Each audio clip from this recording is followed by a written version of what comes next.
If you've been to the mall recently, I'm sure you've noticed that everyone is coming down with holiday fever. The lines are more tangled than a box of Christmas lights, and there's no such thing as a quick trip. Luckily, 1-800-Flowers.com makes finding the perfect gift a joyous occasion. Skipping lines and hitting 1-800-Flowers is my holiday answer. And right now, 1-800-Flowers is giving my listeners a special 24 for 24 offer. 24 holiday lights roses for $24. It's only $1 a rose. 24 holiday light roses are the perfect way to give a holiday surprise to that special person on your list. These beautiful bouquets of 24 roses in a rush of Christmas light tones will leave your loved ones stunned without spending a fortune. It's the best of both worlds. Holiday roses at an unbeatable price. These gorgeous roses from 1-800-Flowers are picked at their peak and shipped overnight to ensure freshness. 24 holiday lights roses for only $24. Unreal deal, but it expires Wednesday. When it comes to meaningful holiday moments, trust in the quality bouquets of 1-800-Flowers.com. To order 24 holiday lights roses for only $24, go to 1-800-Flowers.com/Wingo. That's 1-800-Flowers.com/Wingo. Hurry, though. Offer ends Wednesday,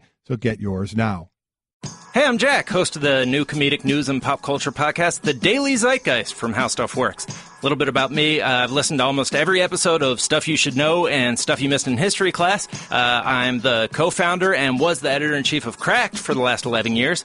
And our show is basically the day's news and pop culture filtered through a brain that contains all the information that entails. And I'm Miles Gray, Jack's co-host, a former political operative and pop culture addict, like something I actually take medication for. He does. And sometimes he's a bunch of different people, like Michael McDonald. Tell him he's a stranger. Japanese radio DJ. Minasan ohayou gozaimasu, Midas desu. And Making a Murderer's Brendan Dassey. Yeah.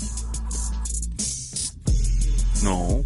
Just a fair warning, guys, you're going to learn a lot, but some of the content can get a little edgy, so not for young ears, but trust us, it's all in good fun. So go to Apple Podcasts and listen and subscribe to The Daily Zeitgeist. It's really good, is our catchphrase. We're still working on it. Good Monday morning, everybody, and welcome in to another week of Golic and Wingo. Trey Wingo, Mike Golic Jr. here. I think it's an understatement to say there is a lot to talk about today. I mean, think about all the things that we got going on. We got the Final Four set in college football. We got a mess with the Giants. We could have our first firing as early as today in the NFL from a team that always says we're never going to do that, and it might be going down that road today. We got Tiger back and what he had to do, an unbelievable Sunday in the NFL. There is a lot to get through today. Well, think about the weekend that we had. Started Thursday. You had Thursday Night Football and Tiger. Friday, we started the championship games with Miami and Clemson, though we're not sure if Miami is there yet, though. You know that feel, unfortunately. Yeah, I know that feel. Notre Dame knows that feel from earlier in the year. They really do. And then all the college championship games, and then obviously NFL. Jeff Fiegels, who obviously the Fiegels, we know Jeff and I played in Philly together. His son punched for Miami. We had the bet when Notre Dame played Miami. He actually texted me after they got drubbed by Clemson. He said, I know what you were saying now when talking about, Mike and Jake's national championship game, Notre Dame against Alabama, of when you're out of a game so quickly that, you're like, okay, setup was great, now it's done. Yep, that was a game script that I had seen a few times before. If you're playing against a team that's better than you and you miss out on 3 or 4 big plays and chances early in that game, it usually snowballs. So try to avoid that going forward if you can. And that was the start. Lesser college football teams. That was the start of the weekend. So, boy, oh boy, it was filled with a lot. That was one to have the clicker, the previous channel, the whole deal in your hand. It was a lot of fun, very entertaining. Now we get to break it all down again. Yeah. Well, look, there's so much to get into. I mean, we have all of that. We have the NFL. We have what went on with Rob Gronkowski. We'll get into with Absolutely. that. Just so you know, people that we'll have on the show coming up today, we'll have Jeff Saturday, who was the first ever guest on Golic and Wingo last week. Right. He was so good, we're bringing him back. Yes, we are. And, of course, I'll be doing NFL Primetime with him later on today and Tim Hasselbeck. Reese Davis and David Pollack from the College Game Day folks will join us at the 8 o'clock hour, talk about everything with the college football playoff and the cases for Ohio State and maybe even USC for getting in, because that's the team that's getting lost in all of this, by the way. If you go by some of the numbers and some of the metrics, that one's a really interesting one. We'll get into that later. Paul Feinbaum will join us at 9 o'clock. And how about this? the final half hour of the show as my microphone has massive issues. Yeah. We're going to need some sort of tools in here to tighten up the microphone. Second week and someone's already playing pranks on Wingo. We got issues. Like this for the entire time. There we go. Case Keenum will also join us. Yeah, they're the new best team in the NFC. Are they the best? Well, they're the first place team in the Case Keenum gets to wake up this morning, and he is the quarterback of the NFC-leading Minnesota Vikings, a phrase that years ago he could never have dreamed of, no matter how hard he tried. About 8 weeks ago, we probably would not have thought that. Not only that, but they're the only team. The Minnesota Vikings are the only team that has a top 5 offense and top 5 defense in the NFL. And, just saying, that little game they like to play in February is going to be in Minnesota this year. Yes, it is. Very, very interesting. Okay, lots to get to right now, so let's begin with... It's time for Off the Top. Whether you like it or not, it's just beginning. With Golic and Wingo. All right, and we start off the top with the big news about the college football playoff. It's all set. Number 1, Clemson faces number 4, Alabama in the Sugar Bowl, while number 2, Oklahoma, and number 3, Georgia meet in the Rose Bowl, thus meaning Alabama gets in, Ohio State does not. Listen, I started out yesterday morning with a tweet before I flew back from Orlando that said, okay, here we go. As the boxing referee says before the match, let's keep it clean. What are your top 4? And I gave my top 4, and, man, it just started. This is the top 4 I gave, Mike. I thought Alabama was going to be in over Ohio State. I thought that when they put Ohio State 8th last week, that was going to be a tough jump for them.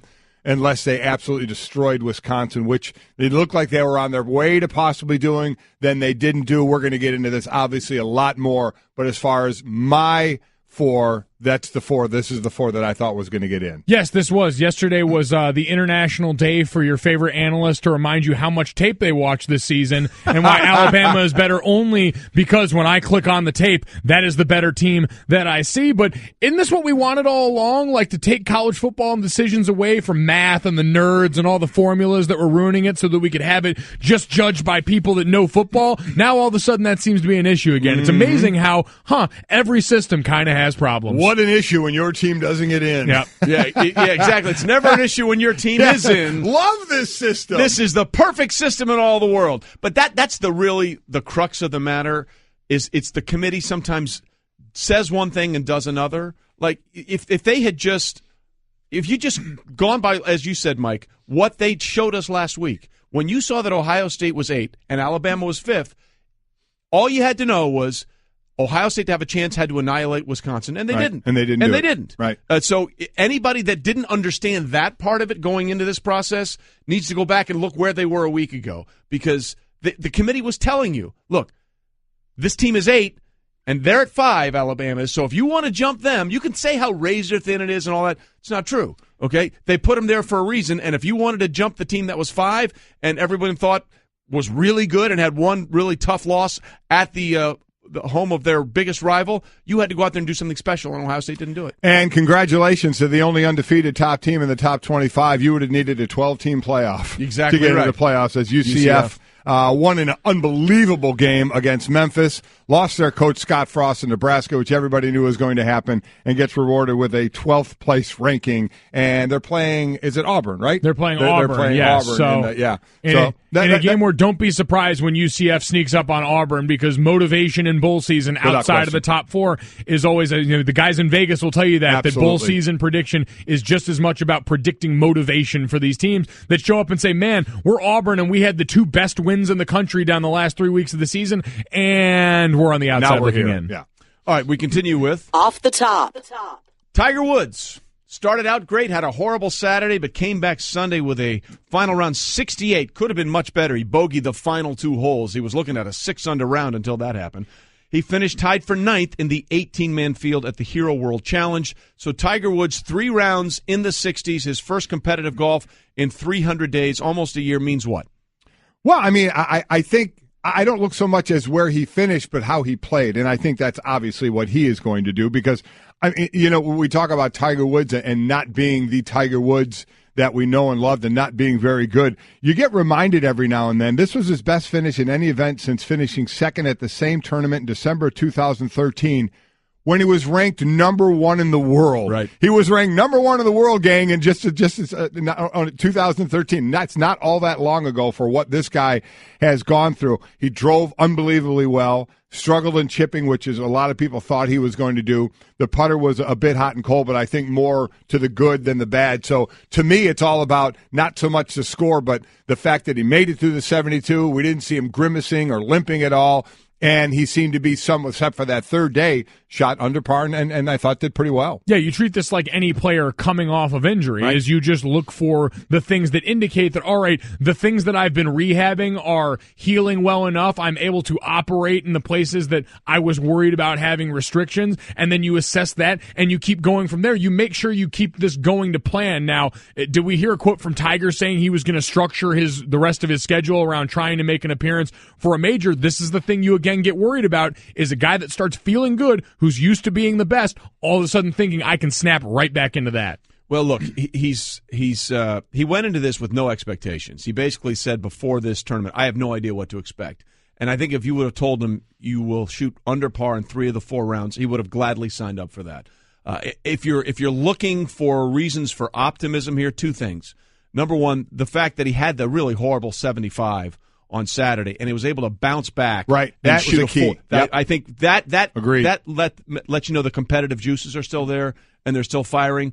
But more importantly than anything else, during these times where since 2013, when he's just sort of been all over the map, basically with his game, his driver was terrible. I mean, it was what propelled him to be really good when he was young, and then it sort of sustained him when he was through that 2 stretches where he was the most dominant athlete I can remember.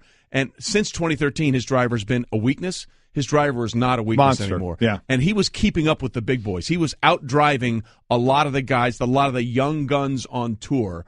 And just so people understand how much those golfers think about Tiger, when Tiger was paired with Hideki Matsuyama on Saturday, Matsuyama wore black and red, which is what Tiger normally wears on Sunday. Yeah. And he said, I wore it as a tribute to you while I was playing with you. So not only did it mean a lot for golf fans, but it meant a lot for the players to see Tiger back because they know they're making bank because and of really quickly, let's congratulate Ricky Fowler for winning the event. I think he shot like a 32. Yeah. He shot 28 on the front side, actually. Ridiculous. It was insane. Yeah, I meant a 32 for the whole round, and then I got, wait a minute, he shot just below that for the. He was unreal. This feels like Shooter McGavin. Oh, how do you finish again? Dead last? Oh, yeah. I was too busy winning. Look at me. Yeah, there was a 59 watch for a while there. He was 2 birdies shy of that, but it was pretty amazing job by Ricky Fowler. And we look forward to what golf has in store for us now, that it looks like Tiger is indeed willing and able to compete again. We continue. Off the top. Well, this is a recurring theme, isn't it? No experience coaching or managing? No problem. Take a big job. Aaron Boone is the Yankees' next manager, according to ESPN's Buster Olney. He'd been a baseball analyst for us since 2010. Yeah, he is the 9th active manager to be at the helm of a team he played for, 3rd manager in baseball history. His father also managed. I love the connection with Alex Cora, who took over for the Red Sox, also worked here. So come work here and then get a job is basically how it's going to be. They face each other 10 times on the field. They'll now face each other 19 times during the regular season for the Red Sox and the Yankees. But, this seems to be no experience necessary. Come take over our team. It's a nice coaching incubator we've cooked up here. Yeah. I remember hearing Dominique Foxworth a while ago suggest that there should be some place to sort of develop the skills you need to be an NFL head coach. It was sort of his, out-of-the-box idea. ESPN has really become that place. If you want to come here and hone skills that might you'll get used to being in front of the mic, having to prepare statements, getting a better appreciation for the broader scope of the game, and then you can go and take one of these fine head coaching positions. We'll have more on that a little bit later and off the top,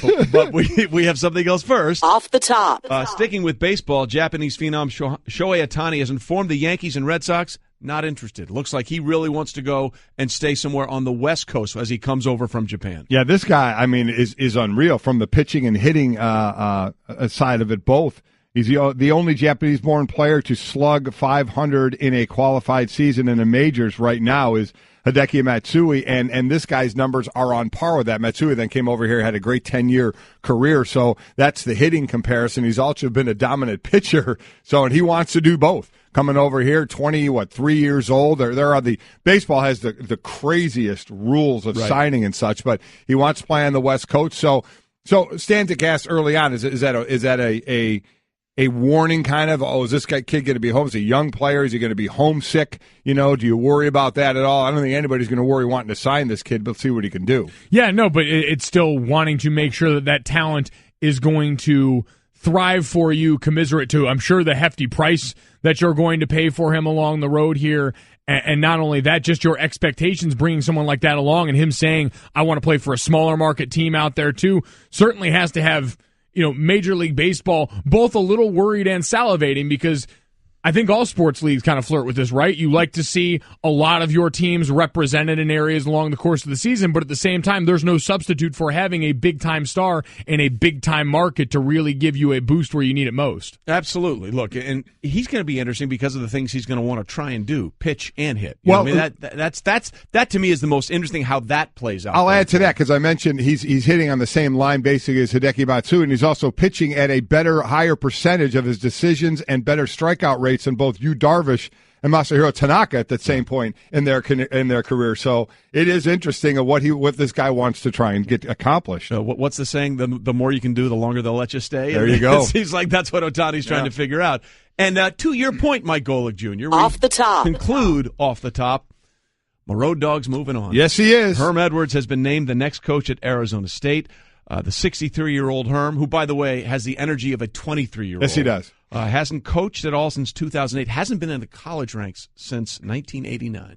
But I'll say this. For the last 8 years, he has coached the Under Armour All-American game. And all those players, you're talking about the top high school players that are a lot of times already committed, but some aren't committed to go on to the next level. So he's even though he hasn't coached, he's been around the game. I know, listen, we're all thrilled for him. We know the type of guy he is and the type of energy they're going to put into this program. It's interesting. Arizona State has said they're going to kind of go with the NFL mold of running their football program there, kind of a GM type of a situation and scout. And the way they explained it was more NFL-like than college-like. We'll see.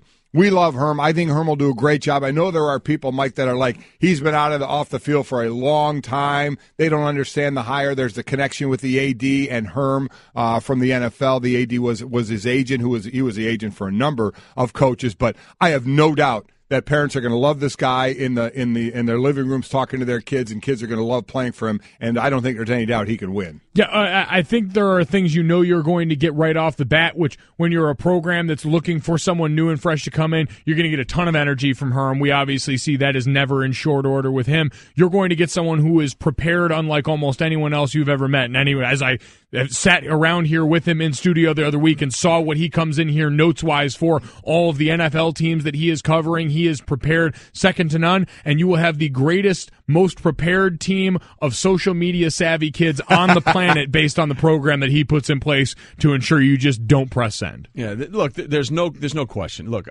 Herm and I have hit it off in the 8 years that he's been here, 9 years that he's been here. He's been my road dog. I'm going to hate to see him go, but I'll tell you this. Those kids at Arizona State, they're going to learn one thing. You play to win the game. There you go. And he will make sure they win the game. You're right. To that point, he will seal the deal on so many recruits by just what he'll walk into that living room. Look, to this day, he still goes out and does all these speaking engagements for a reason. I mean, he captivates people. Yes, he does. He really does. And he'll be here this week. He's not left yet. He's got one left week with us at ESPN, and when he's here, I'm going to enjoy every moment I have with him when he comes on this show and also comes on NFL Live with us. So, Herm, congratulations. Couldn't be happier for you. Sucks for us, but congrats, Herm. Just don't expect him to keep any spoiler secret from you when he gets to Arizona State. Exactly kids, guard right. yourselves. He was a Game of Thrones spoiler. He's dangerous. Good point. He's big on the dragons, and the Dragon Lady is what he likes to call it. The Dragon Lady. The bad guy's got a dragon. All right, that was Off the Top. This is Golic and Wingo. We're presented by Progressive Insurance. All phone guests on the Shell Pennzoil Performance Line. By the way, last year, over 3 million drivers switched to Progressive. Call or click today and find out if you could save. And as we continue here on Golic and Wingo, interesting game Sunday night. The high-flying Philadelphia Eagles finally saw their 9-game winning streak snapped, despite the best efforts from Carson Wentz, who threw for 340-plus yards against the Legion of Boom. But, Mike, it just seemed like this might be a situation where the Eagles might trip up. The Seahawks were banged up. They were beaten up. But they'd already lost 2 games at home. It's all the way across the country. And you just got the feeling that somehow, someway, Seattle was not going to find a way to lose a third home game this season. Yeah, listen, I agree. And Seattle, we kind of downgraded them when they lost their secondary, and right. Cam Chancellor and Richard Sherman. But that front line, Sheldon Richardson has been a nice pickup for them. Bobby Wagner is let's start talking about him as far as the top defensive player and defensive player of the year of what he's doing as the middle linebacker of that team. He's fantastic. And then, man, I mean, I know we talked about Carson Wentz as your midseason MVP, and Tom Brady's name certainly goes there for what he's doing. But if Russell Wilson doesn't put on a cape every single week, they're in trouble because they can't run the ball and they can't pass protect. The O-line, we've talked about this so much, about how much money they put into it and how little money they put into it now, and they're just a bad O-line. But Russell Wilson's ability to escape, Mike, and find and do things on the run has been ridiculous. You just saw it time and time again last night. He leads the league in those what the hell plays because it's just him snaking backwards further away from the line of scrimmage and then somehow turning around at the last second and delivering a strike that still gets home. It seems like a jailbreak almost every other play. And to their credit, the Philadelphia Eagles defensive line is one of the best in the NFL at providing pressure. So it's certainly a top-end opponent that they went in that realm. But this seems to be week in and week out for Russell Wilson. His, the percentage of points that he's accounted for in Seattle's offense or been a part of is off the charts. Was it 98%? It's a ridiculous amount. It's crazy. I think they've had like one rushing touchdown that he wasn't somehow involved in. And so I'm just wondering how it took us this long to start having this maybe they needed a marquee win like this to cement it, but this seems like we're late to the party on the Russell Wilson MVP chatter. Well, look, you're right, because they would be well below 500 if Russell Wilson wasn't doing the things he's been able to do. If they had a stationary quarterback, he'd be on the shelf right now. Without question. And the other thing is, look, Philadelphia's played great all season long, but they've had a run of unfettered success against opponents that haven't been really good, and most of those games have been at home. I think this game and next game are going to tell us a lot about Philadelphia. They're staying out west, I believe, because they got to play the Rams next. And as much as Carson Wentz has been great, and he has been phenomenal, and leading the league in touchdown passes, which I think he still does. I think he still leads the league in touchdown throws. What really has fueled that offense has been the running game. Outside of Jacksonville, they had the second best rushing attack going into this game. And if you look at what the Seahawks defense was able to do, they took that away. Now, Carson threw for a bunch of yards, but he only had the one touchdown pass and the interception. And suddenly, when you take away that running game, that sort of thing that opens up everything else for the quarterback, it makes things more difficult. And they only had 98 yards on 26 attempts, averaged under 4 yards a carry. They had been averaging well over that, and 147 yards per game. So I thought the one thing Seattle can do in this game was slow down the rushing attack and let's see what Carson Wentz could do. And, Carson's played great, but every quarterback needs that running game to get it going. So we as we look forward, because they're going to win the division, there's no doubt about that, but now it's about home field, right? Now you start looking at the playoffs, and you start looking about where the game's going to be. They're staying out in L.A., correct? Yes. They're going to stay out there because they're playing the Rams next, another tough test for them. I know they finish up against Dallas as well. They play Oakland, I believe, at home as well. So they have another road game and then a couple of home games. And then they're really battling now with Minnesota. Minnesota, they're both are tied with the 10-2 record in the NFC. And as far as Minnesota, they go to Carolina, home to Cincinnati, at Green Bay. Aaron Rodgers, by the way, practicing and throwing, and then home to Chicago. So it's going to be a battle in that NFC, and let's remember where the Super Bowl is this year in Minnesota, as I said, is just tied with Philadelphia right now. So a race for that home field advantage throughout. A race for the home field advantage, and to your point, a race down the stretch to see what teams are still in it to influence at the end. We'll wait and see that game against Dallas, if there's anything for the Cowboys even left to play for when you get to that point in the season. Zeke Elliott would be back on the roster then, which would obviously make a huge difference if that was a game where both teams had to play at full strength. Absolutely. So really curious to see what happens going forward with Philadelphia this Sunday. Hey everyone, Mike Golic here. Support for Mike and Mike podcast comes from our friends at Rocket Mortgage by Quicken Loans. Chances are you're confident when it comes to your work, your hobbies, your life. Rocket Mortgage gives you that same level of confidence when it comes to buying a home or refinancing your existing home loan. With Rocket Mortgage, you can apply simply and understand fully so you can mortgage confidently. To get started, go to rocketmortgage.com/Mikes. Equal housing lender, licensed in all 50 states, NMLS consumeraccess.org number 3030. Computer, execute 12.4p operation. Optimizing algorithm. Running encryption packet alpha. Night. Oh, I don't feel so good. What is it, computer? Is it hot in here? It feels hot in here. I feel a little clammy. I should lie down or something. A computer with a virus? Surprising. What's not surprising? How much you could save by switching to Geico. Those oysters Rockefeller were a mistake. Geico. 15 minutes could save you 15% or more.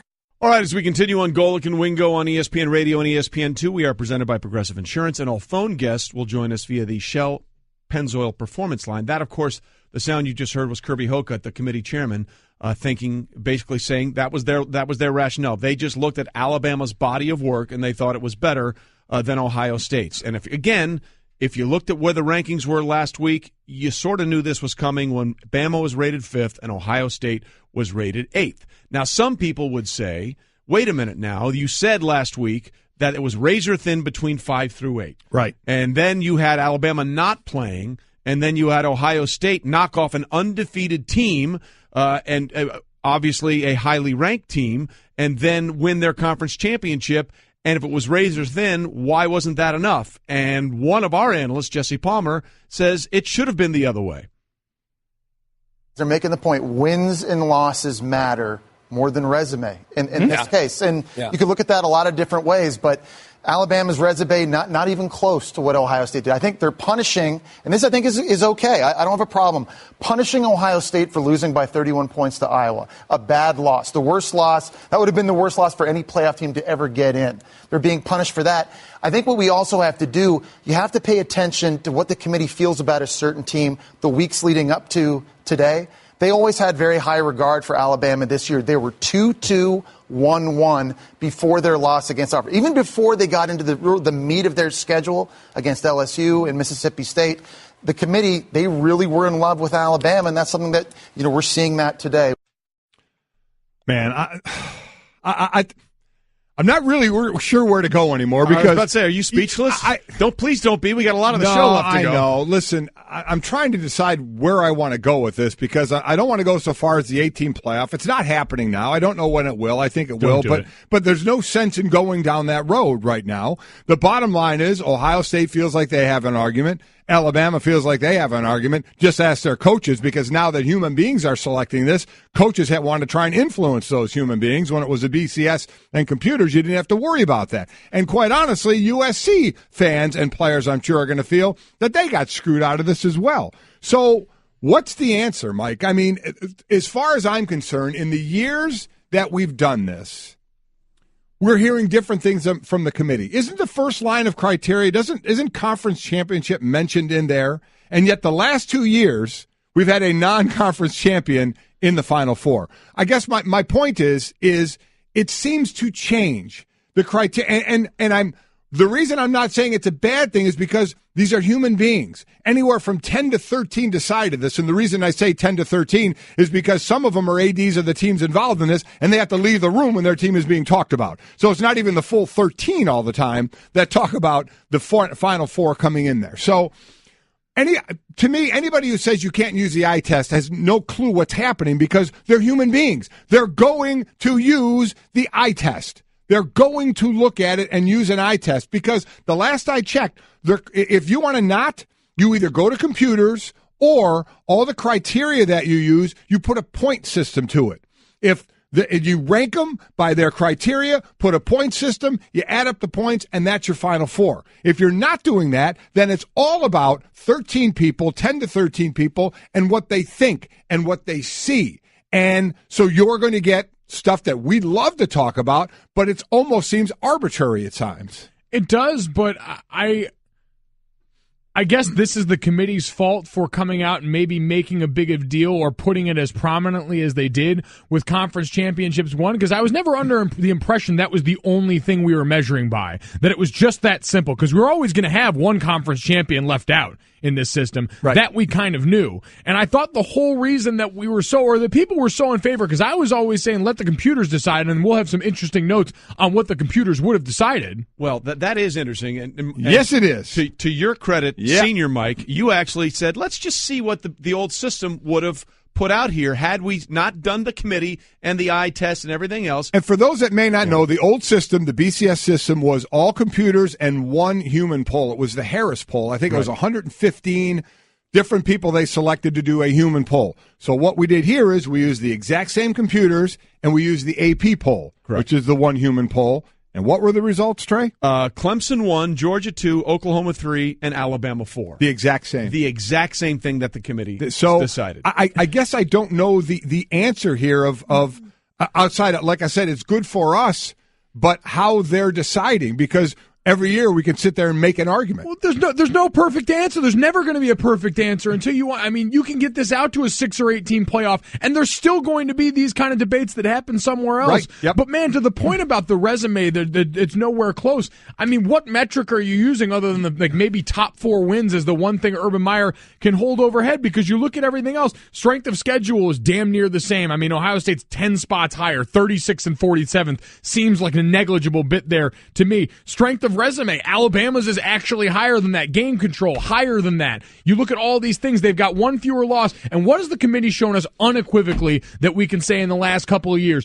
Don't lose bad to bad teams. Right. Don't get blown out by someone. You can say the same thing to USC, because Notre Dame ended up being a pretty average team this season by the rankings. They're a 13 or 14th team in the country, and USC went on the road and lost by 35 points to them. So you lose the right to complain to me a bit when on your resume is the one thing that we've seen in the last few years. The committee says, nope, absolutely not. Look, Ohio State has a beef on some level. USC has a beef on some level. You could make a very compelling argument that Auburn has a beef on some level, because they have beaten over the last 5 weeks, 2 number 1 teams? And then, oh, by the way, they had a huge emotional win over Alabama. Their star running back, Kerryon Johnson, got hurt. It's hard to keep that level of emotional and mental intensity for those weeks, game after game after game. This is why eventually we're going to 8. Because there are so many other compelling arguments there for these other teams. And look, you can say what you want about UCF. They played everybody on their schedule and they beat them. And at some point, that should matter too. That should matter, right? It should, but I mean, this is the problem with the uneven landscape of college football, is it's very difficult, and that's why we spend so much time with these metrics to quantify just how uneven that landscape is. And UCF playing an AAC schedule all year compared to any of these Power 5 teams playing their schedule, if I'm a Power 5 team that gets left out for them, I'm mad too, and I'm sure their fan base is mad, and I'm sure we've got a whole other group of people arguing that it's BS that they get to play the schedule they do and still wind up there over us. Yeah, of the top 4, Alabama has the worst as far as strength of schedule. You mentioned 47. UCF is 86. Strength of record, Alabama's 4. UCF is actually 9. Game control, they're 10. So, I mean, they're going to be down there. They're not going to get in. A team outside the Power 5 isn't going to get in until it goes to 8. But again, that's for another day. I have some. My thought is, what do you want out there? Do you like this? Do we want this? Do we already want to go back to computers to pick the Final Four? Because I got numbers for you there. Well, everybody losing their mind about 2 teams in the same conference. I got something that'll blow your mind in a little bit about that. We have that. Plus, everyone thinks Ohio State is the one team that should might have been jobbed here the most. But if you look at some other numbers, that's not true. Golic and Wingo rolls on a Monday morning, and Cliff continues to be the gift that keeps on giving. Yes, he does. No idea Cyndi Lauper was going to make an appearance today. Neither did Cindy. Team Cliff for the win as we continue here through hour number 1. Lots to get into with the college football playoffs all set, but let's do this, okay? Okay. Let's we did this. We had this set up over the weekend when we saw things how it was going to shake out, and people, it's Alabama, it's Ohio State, but we took 3 teams, okay? And we're not going to tell you who these teams are. And we put them up as a blind resume. Mm-hmm. This is Team 1, 11-2. Conference championship, yes. Strength of schedule, 36. And wins versus FPI top 50 teams, 5. Okay? Pretty strong, right? Yeah. Team number 2, 11-1. Conference championship, no. Strength of schedule, 47. Wins versus FBI top 50 teams, 4. And then there's team number 3, 11-2. Conference champion, strength of schedule 11, and wins against FPI top 50, 7. Of those 3 teams, which one do you think has the strongest case to get in? Oh, that third one certainly looks to have the best resume if we're going on that criteria. Right? Surely. That third team is USC. That third team is USC, who was never even part of the discussion here. Never even part of the discussion here. Who, again, lost by 35 points to Notre Dame. There's starting to be things that we can take pretty seriously, and I get it to this point on here. These things speak very well to it, but I think removing a lot of the other context in that is sort of misguided. Like, we have this one thing the community is very clearly harped on. Now, maybe is some of this Pac-12 after dark effect? I don't know. We heard Chris Peterson earlier in the year very publicly lamenting this, and you wonder if the Pac-12 pushes for more games for their marquee teams during the day. You know, Stantic typed up, what's worse, getting beat by 31 to Iowa or getting blown up by Notre Dame? Both. Oh, the Iowa one's worse. The Iowa is worse, but that also kept USC out, getting blown out by Notre Dame. Let's also remember, we've had the largest deficit of a loss of a team in the Final Four. Remember, Georgia lost by 23 to Auburn, correct? Right. Yeah. See, that one, that's again different because you had a rematch. You had a direct rematch Correct. where you came out and beat handily the team that beat you, and that's another area. How do we factor those in? We had a bunch of rematches, or at least a couple of pointed rematches come up. How do you factor that in? Does the committee look at that as basically a wash where it's all right, you lost one game, but then you beat the exact same team later on when you need you to be at your best? How differently do we treat that? I don't know the answer to that because that's why this whole thing is never going to make sense to me until it's 8. Now, I know we're not getting there for a while. Right. But I mean, look, if it's 8, Auburn is definitely in, even though they lost that game to Georgia. And here's the other thing. What do we always say? You always hear, hey, go out there and play tough opponents, right? So is Alabama being rewarded for scheduling Mercer? And is USC being punished for having to go play Notre Dame? Well, I think Alabama might be getting rewarded for scheduling Florida State. Yeah. And remember, Oklahoma and OSU have played 2 games back-to-back. You know, I think the committee does like that. Whatever you want to say about Florida State and losing their quarterback, what were we talking about all summer long? Oh, my God, this could be a potential rematch in the title game. They schedule them. I know they have that down game, so does Auburn, but before the Iron Bowl, I do get that. We know some Power 5 teams in the beginning of the season, they have their quote-unquote preseason games. I get all that. But they scheduled a tough game early. Alabama scheduled Florida State. Oklahoma and OSU have gone back-to-back years, and they've been 2 different, obviously, outcomes there. I'll go back to this again. Mike, and I'll ask you, when you're breaking, if you were in that room, and you were in that room a couple of years ago, you went down and you went through the whole process in that room of what they go through. So say you're going through that process. Can you look at a criteria sheet and make a decision, or at some point they're going to be close decisions?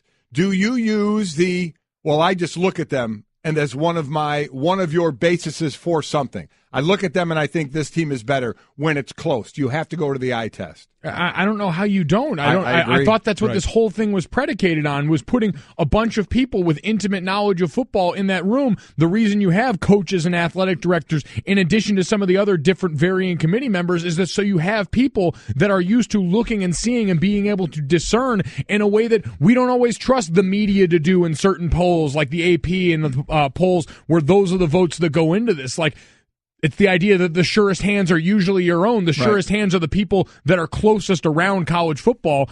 And again, there's never going to be a perfect system because it's not going to be your individual system as whoever is reading the tweets or seeing the result out in the ether. Well, look, at the end of the day, one of the reasons this happens is because they like the conversation. They like what we're doing right now and talking about it.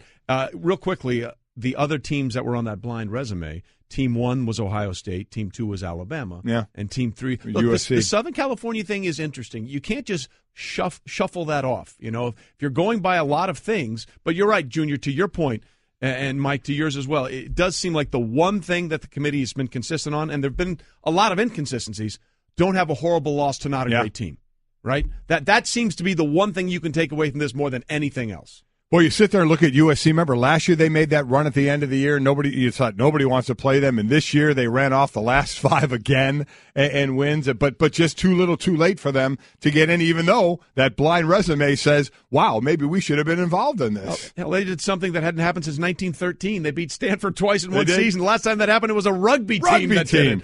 The New Zealand All Blacks. Love that. We love to get that reference in. All right, so that's a lot to do with college football. But coming up, something happened in the NFL on Sunday that hadn't happened in over 7,000 days. 7,000 days. It's a lot of days. 7,288 to be specific. We'll get into that when we come back on Golic and Wingo.